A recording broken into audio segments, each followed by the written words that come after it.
Hi guys, welcome back to my channel. आज की video में मैं आपसे शेयर कर रही हूँ मेहंदी डिज़ाइंस, जो बहुत ही ज़्यादा इजी है। अगर आप बिगनर्स हो तो आप बिगनर्स के लिए भी बेस्ट डिज़ाइंस है। आई होप आपको ये डिज़ाइंस पसंद आए।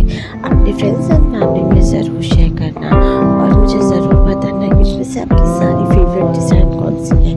आई होप आपके रोज़े अच्छे जा रहे होंगे, रमज़ान आपका बहुत ही ज़्यादा अच्छा जा रहा होगा और रोज़े अच्छे ही जा रहे होंगे। तो अगर आपको ईद में कोई ऐसी मेहंदी लगाना है या फिर कोई भी फंक्शंस में लगाना है तो इसमें मैंने सारी ट्रेंडिंग और आज की डिज़ाइंस लेकर आया है, तो जो बहुत ज़्यादा ट्रेंडिंग और बहुत ही ज़्यादा अच्छी है और स्टाइलिश भी है। तो अगर आपको मेरे चैनल पर न्यू हो तो मेरे चैनल को सब्सक्राइब कर लीजिए, बेल आइकन दबाना ना भूलना।